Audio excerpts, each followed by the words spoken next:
What's going on, guys? We're doing a trade sim video as a huge trade just went down in the NHL. The Avalanche trading a first-round pick and Conor Timmins to the Arizona Coyotes for Darcy Kuemper. If you're wondering why they're trading for Darcy Kuemper, it's because they actually let go of Philip Grubauer. He signed as a free agent with the Seattle Kraken, just under $6 million for 6 years.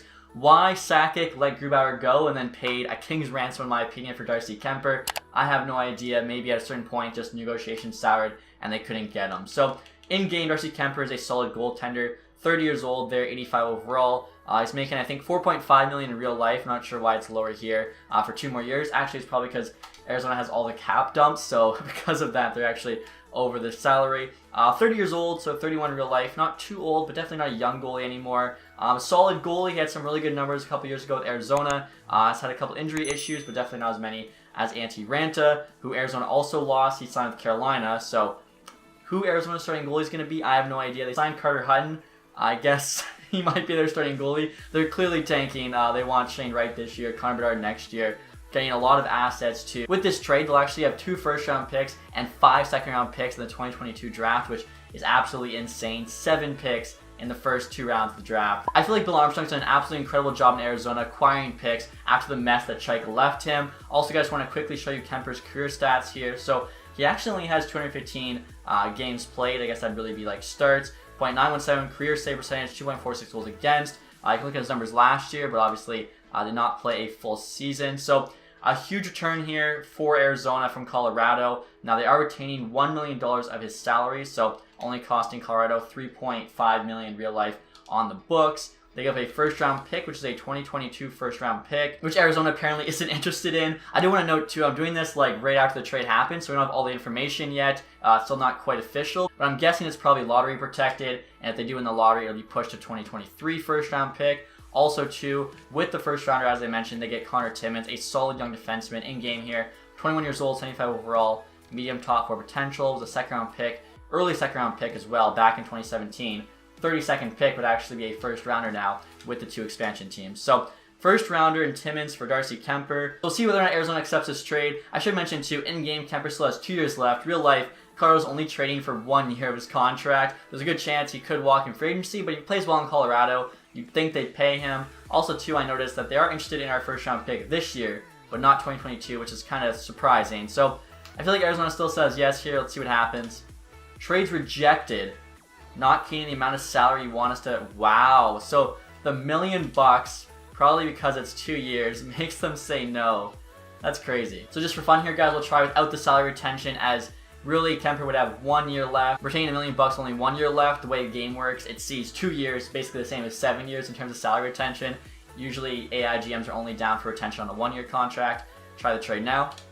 And it does go through, okay. And after the trade, guys, just an update look at the Avs line. Landeskog, McKinnon, Rantanen getting +5 is just not fair. Burakovsky, Kadri, Jost I have as a second line. I think like that second line left wing spot's definitely open for maybe Newhook even. I've got third line, playing with Comfort and Nichushkin. Sherwood, Soderberg, caught on the fourth line. I'm not sure if Soderberg's coming back, probably not, but have him there for now. Defensively, Devin Taves, McCarr, Johnson, Gerard, Byram, McDermott. I feel like McDermott could also be beat up by somebody else. Goaltending, Kuemper the starter. Frank, who's backing him up. So Avs still look good. I feel like they definitely looked like a better team last year, but with guys needing new contracts, obviously that's going to happen. Plus, of course, they lose Donskoy to Seattle in the expansion draft.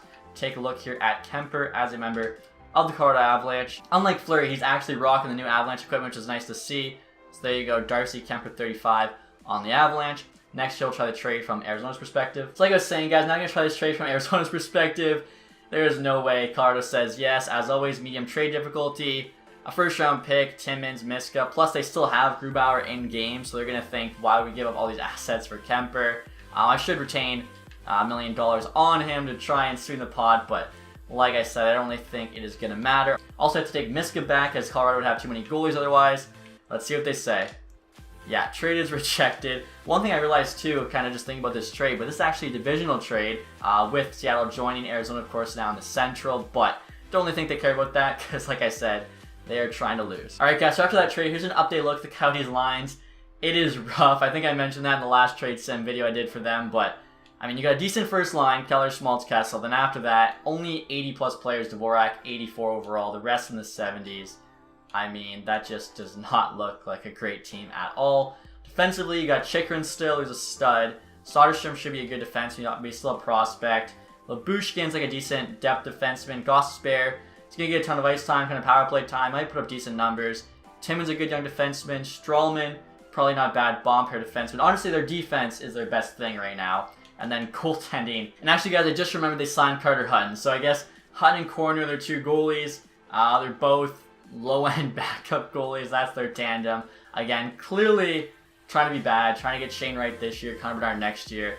And I mean, their team's bad enough to do it, and they've got a ton of picks, so even if they miss out, they should still have a good draft. So again, I think great moves here by Bill Armstrong, building his team for the future. He knew they weren't good enough right now to compete. Colorado, I feel, got desperate for a starting goaltender after Grubauer walked in free agency.